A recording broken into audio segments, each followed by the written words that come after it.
How's it going, guys? Hope you guys are having a good day or night.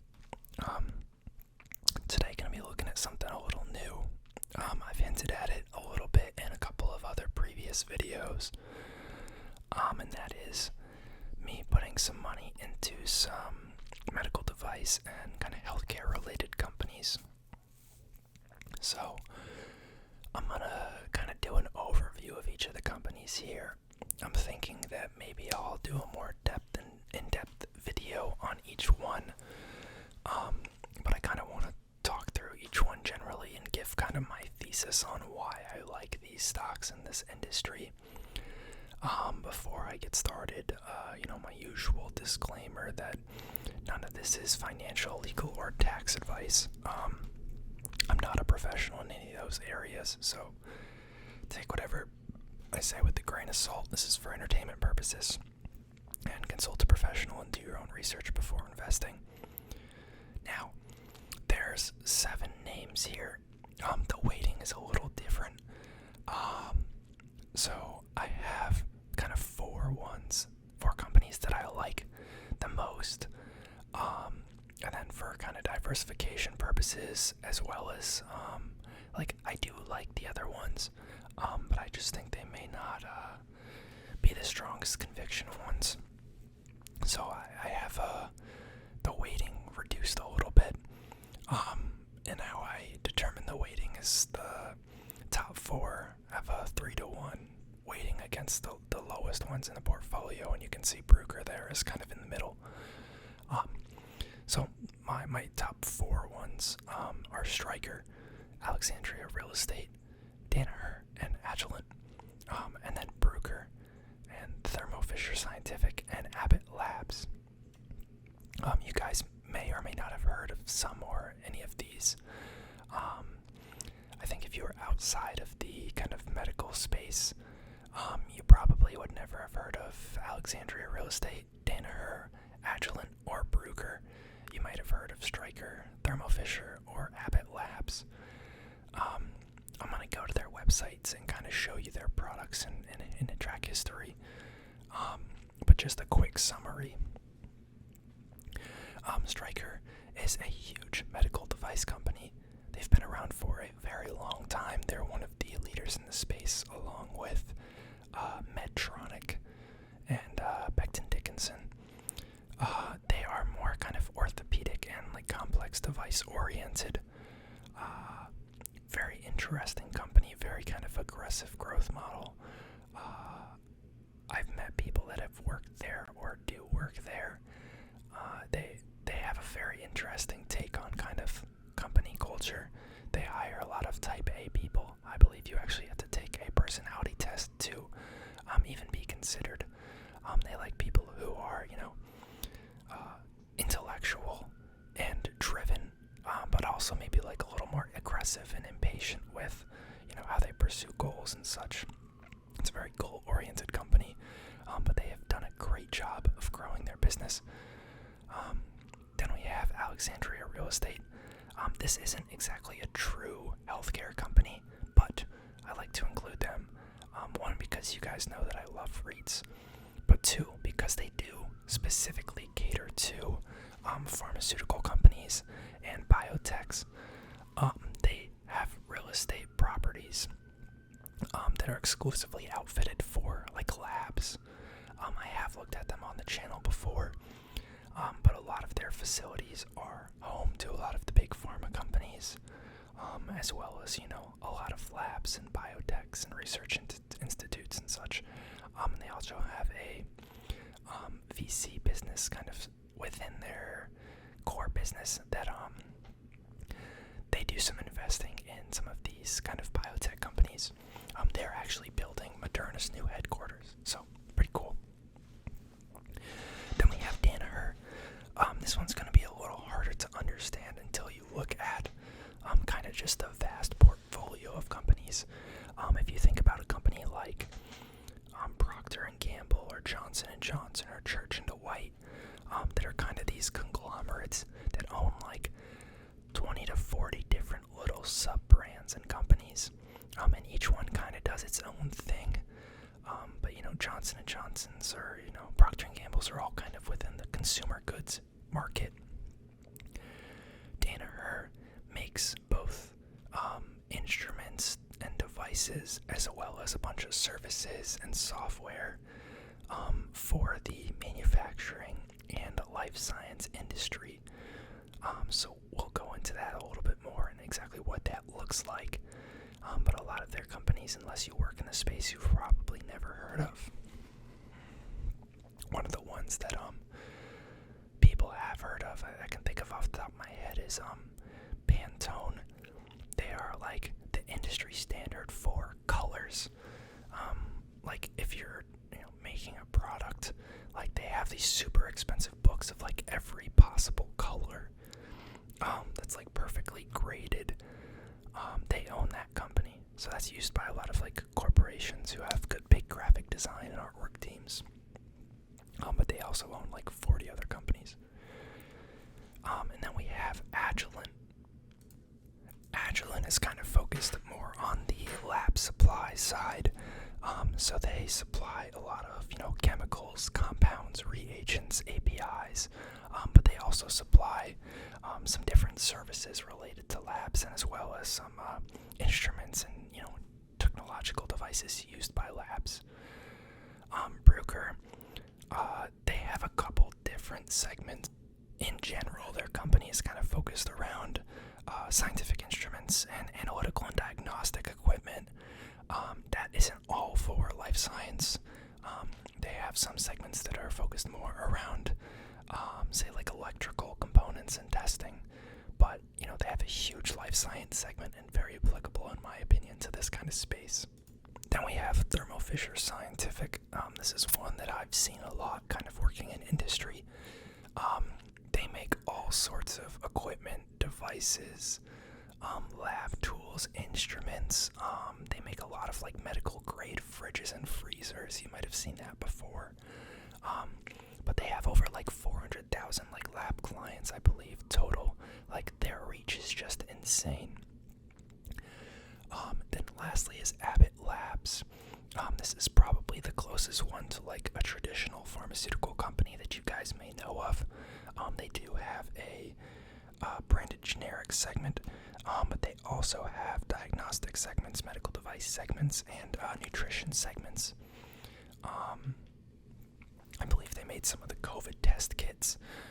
They make things like baby formula or like protein powder, stuff like that.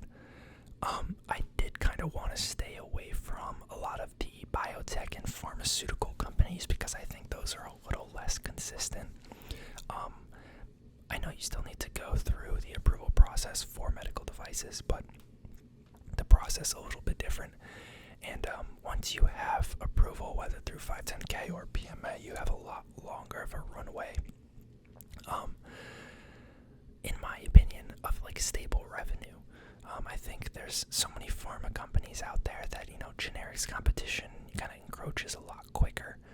And it's a little hard to maintain competitiveness when it's simple, like pharmaceutical products. You could get into like biologics and stuff. Like that stuff is hard to replicate and make generics of. But for the most part, I kind of want to stay away from those types of companies for that lack of predictability.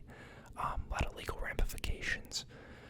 And then just like with the biotechs, they're pretty small usually.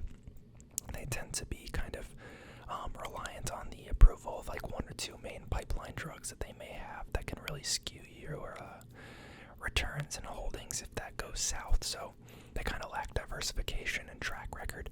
And that's something that all these companies have in droves. There were a couple other companies that I looked at, but they were kind of ruled out for one reason or another. I am kind of a big fan of the like picks and shovels movement, which is kind of the concept that like you don't invest in the companies that everyone sees. You invest in the companies that supply the companies that everyone sees. So an example of that would be like everyone knows like cannabis stocks. That was a huge hot thing for so long. Rather than invest in those, I've held companies like IIPR and NLCP, which lease the outfitted real estate to those companies. I hold NLCP in the public dividend account. Stuff like that. So most most of these companies, you might never have heard of them, but they supply so much of every like hospital. Companies like Medtronic make like pacemakers and things that you may see or hear about people getting, but you don't necessarily hear about the companies behind it in the same way that you hear about like an Apple or a Google. And I think it can make for some very interesting return profiles and kind of unappreciated stocks that are just, working consistently in the background and just becoming these conglomerates, kind of like Procter & Gamble and Johnson & Johnson are. I didn't choose to include like AmerisourceBergen is a huge healthcare supplier. McKesson is another big one. For one reason or another, those weren't included. McKesson has a lot of outstanding lawsuits regarding the opioid crisis, like billions of debt obligations as a result of that. So I wanted to steer clear of that. But yeah, let's get into kind of my thesis on why I like these stocks. I've already kind of gone into it. But the population is just aging so heavily now, kind of as a result of the baby boomers aging up. It's actually anticipated that by 2034, the number of adults over 65 will surpass the number of children in the United States, which is something that has never been true. You can see the graphic here, and it's actually going to skew towards adults as you continue past that. This is due to, a lot of different things, but the biggest one being just the baby boomers is like kind of this swell generation of just a lot of kids that were born at once, and they're finally going to start to pile up at the top end of the age distribution. You can see here, in 1960, this is what the age distribution looked like, but now it's becoming much more of a pillar as all these people here are moving up, but the birth rate isn't actually increasing, and in some manners it's actually decreasing, as you can see.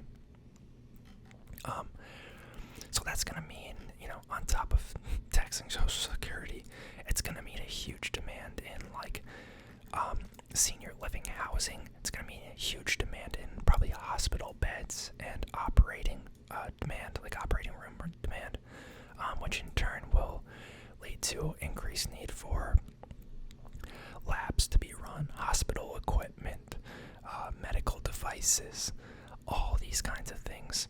I think we'll see a pretty big boom in the future as this population continues to age.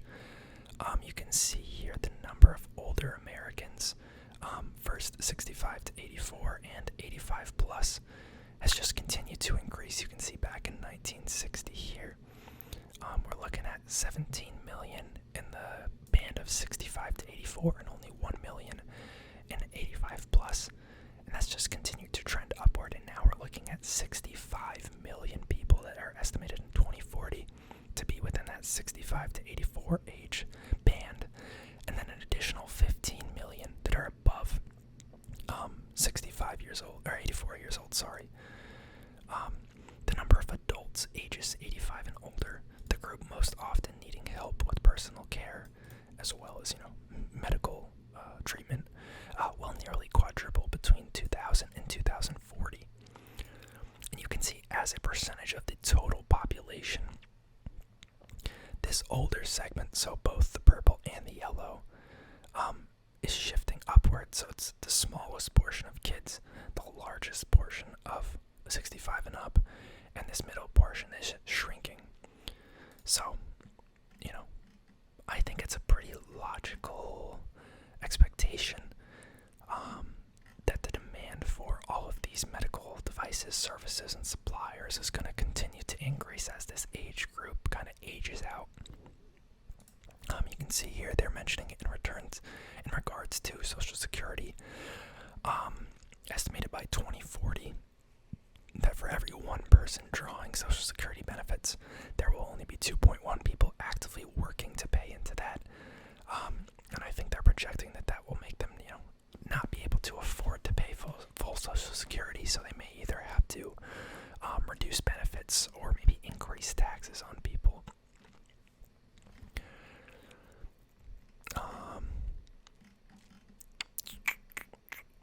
Life expectancy has also increased significantly. Part of that is as a result of the products made by the companies I mentioned. But that's just going to mean like longer periods where they need extensive care.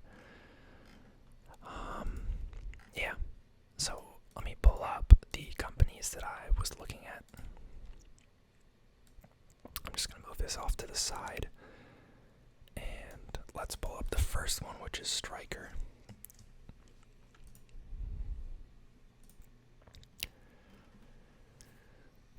So you can see past year actually decent performance given that the market was down. I mean, it's had a dramatic growth. There's been investors that I follow who have been in it since like 06, 07, and it's just a monumental return. I mean, obviously that's no indicator of future performance, but you know, it's had a decent year. It does pay a small dividend. It has been growing that dividend. If we look here, almost double-digit CAGR for the past 10 years. So pretty neat. And then if we look at if we look at macro trends here,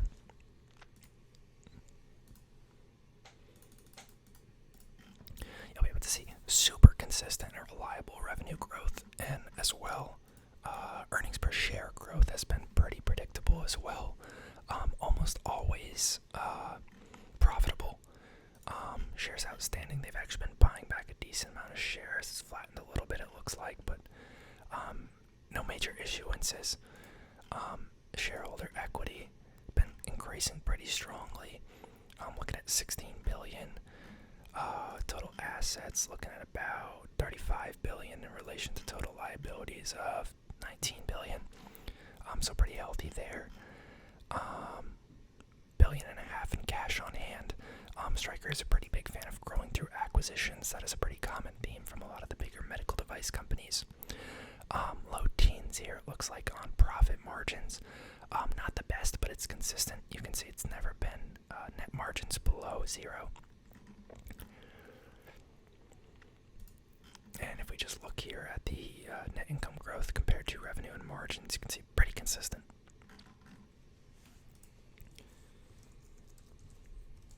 Just pull up their website here. Alright, so just in medical and surgical equipment, which is not even everything that they cover, you'll see how many products they have here. I don't know what this means, but they have, things like wheelchairs and, mobile patient care. They make all those bed frames, the fancy ones that like tilt you up. They have cleaners and disinfectants. Another one there kind of with seating. Emergency care solutions. Patient transport, so mobile stretchers. Those ones on wheels that kind of fold up and go into the ambulance. Looks like some emergency response and resuscitation. I imagine that'd be like defibrillators and stuff like that. I don't know what exactly their ear, nose, and throat portfolio is. Looks like a bunch of devices. Don't even know what half these are. Pretty neat. Navigation. I assume these might be those like cameras that they use to go inside your body, which are pretty sick. Oral hygiene. So that's gonna be like tube feeding and like patient mouth care, stuff like that. Yeah, they have ventilator patients and non-ventilator patients. Pretty cool. Orthopedic disposables. Not too sure what that is. PPE, so like bodysuits, face masks, those type of things. Then power tools, so like drills and saws used for surgery. Waste management for hazardous waste, pre-op prep, so cleansing bodies before they're cut open so there's no bacteria. There's defibrillators, reconstructive surgery. So I think that's like structural components that are like put in people's body to help reinforce. Yeah, there's one for jaw reconstruction there. Some sort of expanding clip there. Don't know exactly. Sterilization products, skin closers, that's probably like sutures and bandages. Surgical suctions, when they have those like vacuums that like suck out blood or like liquids in like people's cavity, like body cavities during surgery. Headlights, temperature management, they have like those cooling suits or heating suits if people's temperatures are fluctuating while they're like out segment. So I think this is going to be more the embeddable interbody devices, spinal decompression, vertebral body replacements. Pretty crazy, and that's literally just spine. They had all the other body segments. And then neurotechnology, let's see what they have here. They have a bunch of stuff for cranial operations, decompress your brain. They have just so many things. It looks like they also have service businesses around that. Just such a diverse business. It's easy to see why, this portfolio of products has grown, and I think that as, more people age, they're just going to need more surgeries and care that uses these products. Next up, we have Alexandria Real Estate. I am actually going to skip them because I've made a video on them before. If you're curious, you can go find it. I'll try and throw it in the description if you're curious. Next up is Danaher. This is that conglomerate I was talking about. Again, pretty stable track record. It's done better than the market in the past year. Let's pull it up on macro trends. You can see again pretty consistent revenue growth, not quite as strong as Stryker. Been out issuing shares a little bit, so let's just make sure. Yeah, EPS growth has increased, so as long as that's growing at a faster rate than the share issuances, that's not a huge deal. You can see here they have multiple periods of time where their EPS was growing year over year at super high double digits. COVID was actually a pretty good year and a half for them. Looking at $81 billion in assets, total liabilities of only $34 billion, pretty nice. And then we've got about $5 billion in cash on hand. Again, another company that grows a lot through acquisitions. Pretty consistent increase in shareholder equity there. And then as far as margins go, you're looking at pretty consistent high teens to low 20s profit margins, and it's been increasing over time. Just fire. Let's go to their website real quick.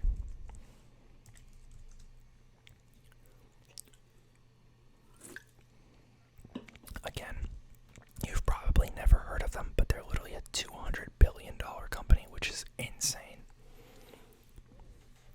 Let's look at their businesses.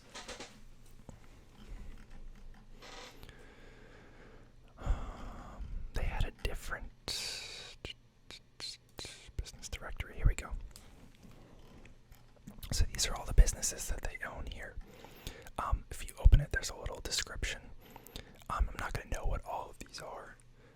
So that's a life science one, something for breakthrough technologies. This is FOBA. It's a customized solution for laser marking, engraving, and etching. Sounds more of like a, they have the category over here, so that's not life science, but manufacturing nonetheless. Then there's one for managing like water. Beckman Coulter, diagnostic equipment for healthcare research and discovery.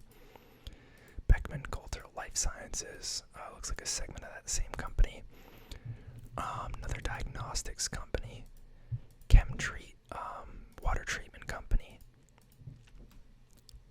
Citava, no description. Esco, packaging supply chain company. Looks like it's German maybe. Hawk, another water quality and testing company. HemoQ, point of care blood diagnostic company. IDBS, data company. UK company it looks like. IDT, this company develops, manufactures, and markets nucleic acid products that support the life science industry. So, things to do with DNA, it looks like. Latest GmbH, vision inspection technology. So a lot of like automated packaging and manufacturing systems have something called a vision system that either uses cameras or other sensors to check things such as that the correct amount of tablets have been put into a bottle, or that there's no chips in the pills that are flowing in, things like that. Vega Biosystems, looks like another diagnostics company. Another same deal. Links, coding and marking solutions designed for maximum uptime. Don't really know what that means. Diagnostics company specifically centered around breast care. So probably breast cancer. Instrumentations related to flow. So like flow rate, probably like measured valves and things like that. Bioanalytical instrument for drug discovery. High-tech filtration, separation, and purification. Then Pantone's company I was telling you about, global authority on color. Don't know what they do. Radiometer brings powerful diagnostics to the bedside to improve patient outcomes in acute care settings. Bedside radiology, maybe, I'm not sure. Probably precision instruments or something like that. Trojan Technologies, looks like another water quality and care company. Videojet, this is a printing company, I believe. Coding and marking, yeah. I've used some of their products before in manufacturing. And then another color science and technology company, it looks like. So you can see a lot of diverse businesses. You've probably never heard of most of them. I haven't heard of a lot of them either. But they're just in use in so many industries, and it's just like such integral, like kind of underlying parts of just our everyday operation that we probably take for granted. And it's things that probably aren't going to really decline in need. Next up, we have Agilent.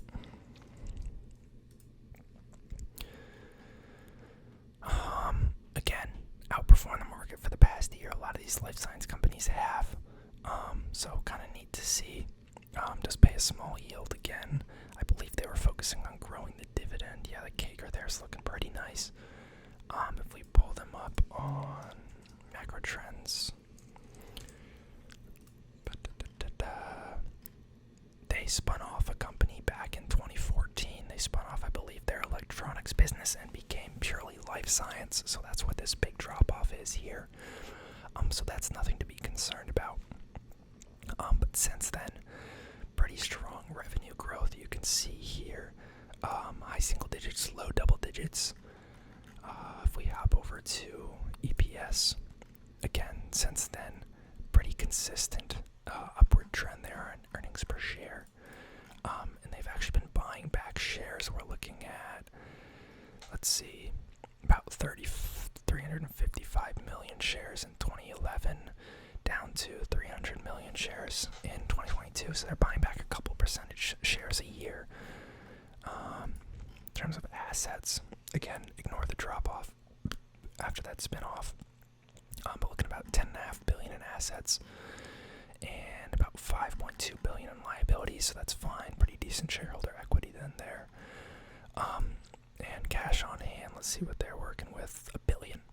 Another company, I keep saying it, that's focused kind of on acquisitions to grow.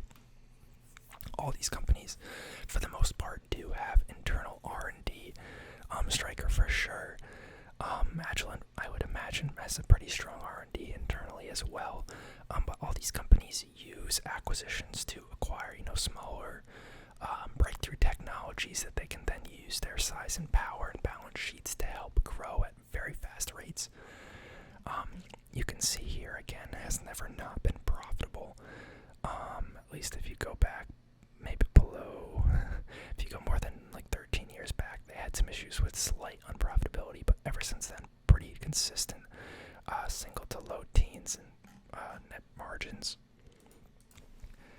We just visit their site real quick.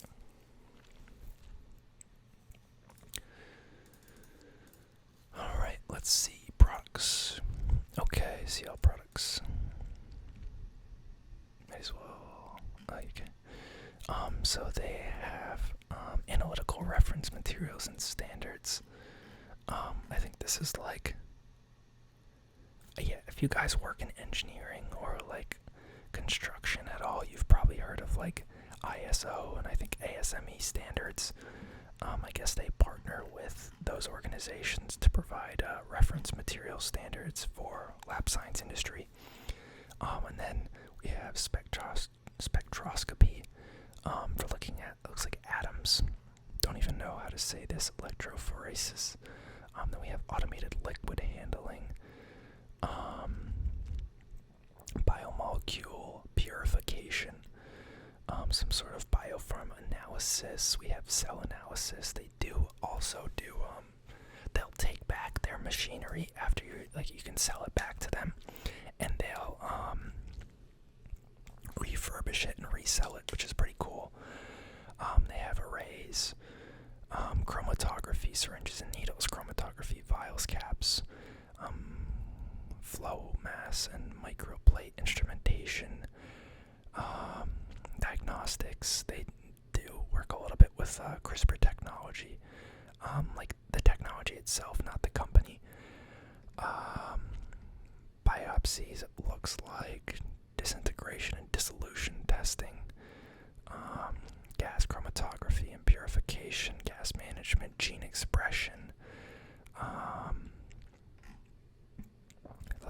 lab supplies for chromatography and spectroscopy, labeling systems, liquid chromatography, mass spectrometry. I think if you watch like NCIS, that girl in the lab, she has a mass spectrometer. Like, that's the kind of technology they're talking about. Something with, I don't know what the MI is. How's that different from normal mRNA? I have no idea.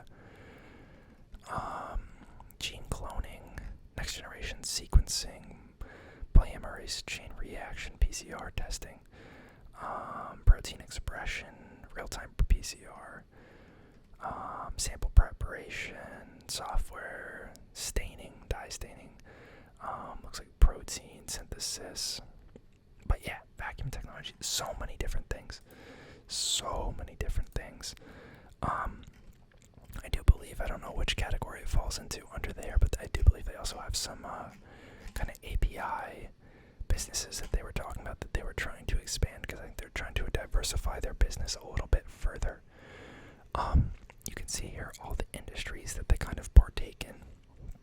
Obviously, there's going to be academia and scholarly research. There's pharma and biopharma, cannabis research. They're also a player in the cannabis and hemp testing space, clinical diagnostics and research, COVID, obviously, energy and chemical industry, as well as environmental testing, food and beverage testing, genomics, materials testing, and security, defense, and first responders. So, pretty cool business. Again, own a bajillion things, of things you've probably never heard about. A lot of lab tech equipment and supplies, but just really cool in my opinion. Next up, we have Bruker. Let's see, go back to the main page. Again, very tiny yield on this one. It's done better than the market in the past year. Pretty common theme among all these life science companies.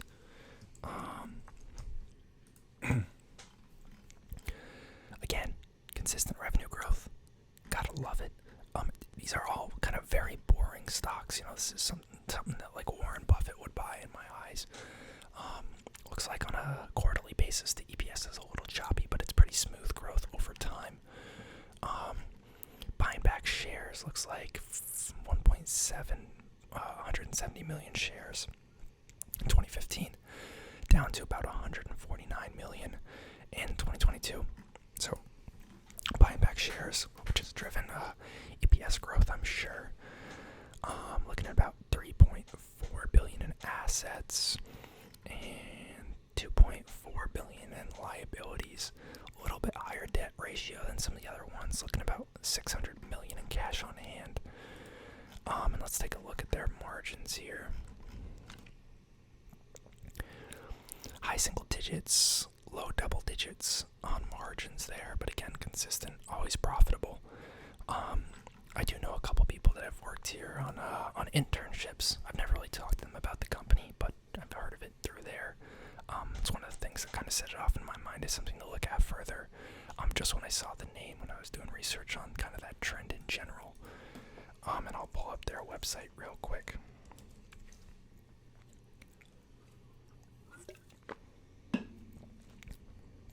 Alright. Let's see.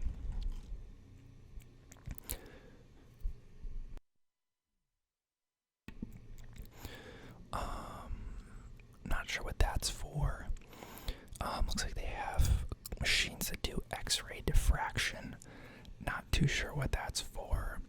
They have elemental analyzers. Pretty cool.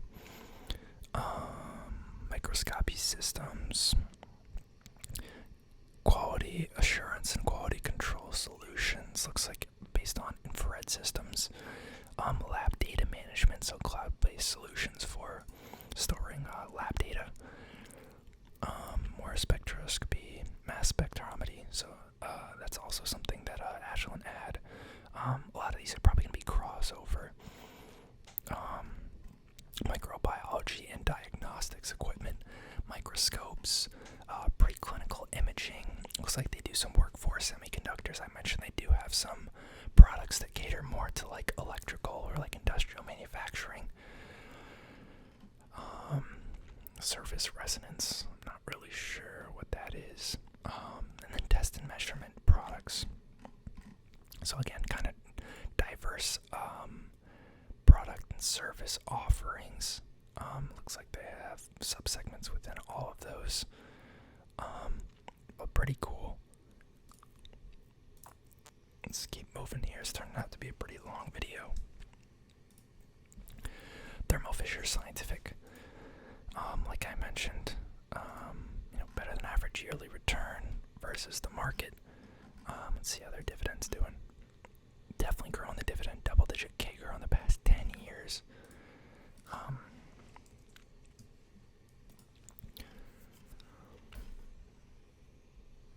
Nice revenue growth there.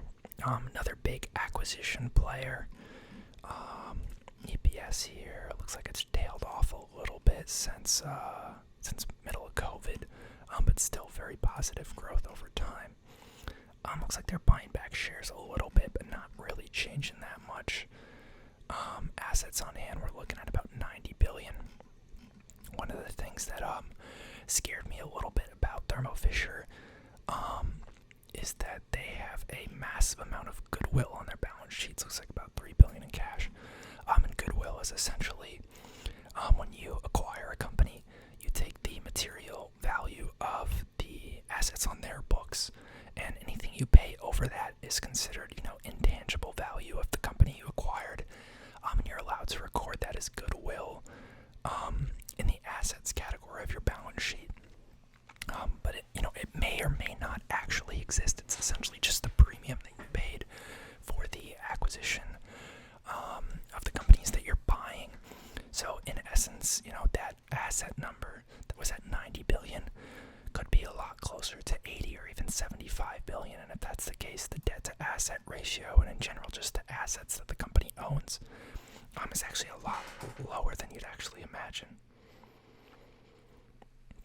And then we have pretty nice profit margins here. Again, steady profitability. Sorry guys, got a phone call there. I had to pause the recording real quick. Don't remember exactly where I left off. I'm just going to hop over to their website. I don't know what their URL is actually. I wonder if it's on Seeking Alpha. Right there at thermofisher.com. That was going to be my guess. And let's see. All products. They are a $230 billion company. So again, probably the biggest company I've looked at so far today. They make laboratory supplies. So pipettes, pipette tips, tubing, vials, little dishes like petri dishes, Erlenmeyer flasks, the only flask type I know. I know there's others. Graduated cylinders, burettes, beakers, bottles, jars, jugs, carboys, tanks, stoppers, clamps, supports, funnels, filters, racks, boxes, specialty glassware, microscope slides, cell cultures, environmental samplers, first aid and medical, PPE, temperature equipment, timekeeping equipment, centrifuges, incubators, ventilation products, ovens and furnaces, sterilizers and autoclaves, hot plates and stirrers, chemical baths, mixers, shakers, desiccators, evaporators, dispensers, pumps, tubing, water purification, counting devices, data loggers, literally every single thing you could think of, furniture, scales, pH equipment, microscopes, nucleic acid purification systems, microarray scanners, mass spectrometers, like literally everything you could think of, and we're not even like a third of the way down the page yet. It's just an insanely diverse business. Mass spectrometry, cell cultures, protein and cell analysis products, substrates and reagents and buffers, and let's see. And then they have a whole chemicals business, it looks like. So yeah, insanely diverse business involved in literally everything. So many customers order from them.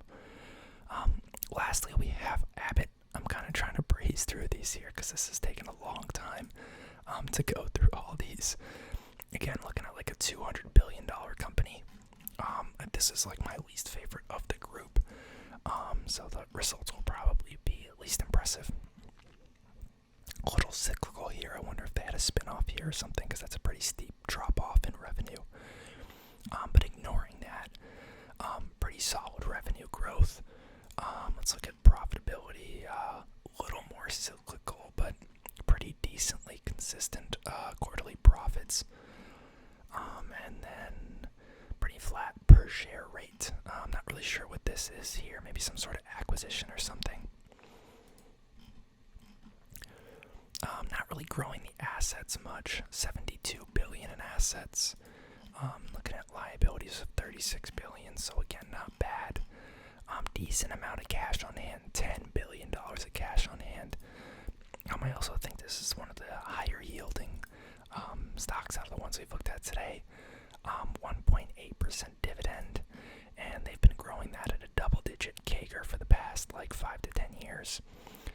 So pretty solid there. Looking at margins, they did have some periods where it looks like profitability was a little bit of an issue, but overall, high teens profitability. All these companies are pretty economically healthy. I don't think I would have picked them if they weren't. As I mentioned, there's some ones that got ruled out for various reasons. But in a lot of ways, there's not a single thing that I'd say makes these companies just like default standout options is that they are kind of diversified in and of themselves. They're all kind of like mini ETFs in a way. So let's look at Abbott now. So in nutrition care, they own Ensure, Similac baby formula, Pedialyte, you guys have probably heard of that, Zone protein bars, diabetes care.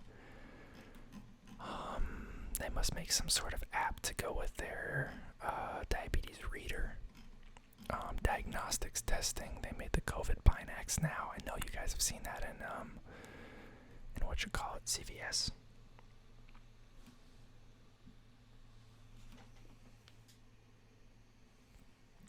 Sorry, got another. And then healthy heart. I'm not really sure what that means. Some sort of chronic pain care product. And then if we go to their healthcare professionals, we've got a bunch of different segments here. I think this is going to be more medical devices. We got some stents. I think those are kind of artery balloons that have like a hollow shell that gets expanded so that blocked arteries can be receive blood flow again. We got some catheters. Let's see. Pacemakers here. Those are, artificial heart, or heart aids, I should say. A lot of catheters. There's the balloon stent I was talking about. Not sure what a lot of these are. Some sort of surgical system, mechanical heart valve replacement, You guys have probably heard of that. More pacemakers, more catheters. A lot of catheters, actually. Wow. Some sort of heart ventricular assist devices. And some sort of guide wires. I see a lot of those. I don't know exactly what that is. And then diabetes care, we have there. I assume these are like those little devices that people with diabetes use. I think that at this point, a lot of them are integrated kind of into your body. Got PCR, genotyping system, coagulation system. Not really sure exactly what all these do. Some type of neurological probes and systems. Again, not gonna know what all these are without delving into each one individually. Some nutrition products, and then it looks like they have a bunch of pharmaceutical products here. Again, just looking at these names, I'm not gonna know what any of these are. XL typically means extended release. If you guys want to learn something, I can tell you that. ACE inhibitor, I know I've heard of that. I'm not sure exactly what that does. But yeah, very diverse business. A little bit more kind of diversity in types of products that they offer than some of the other companies, but kind of, same principles. Hopefully you guys, approve of kind of this thesis. Let me know what you think. If you think it's dumb, let me know. Happy for you to point out any flaws in any of the companies I showed. Other than that, thank you for watching.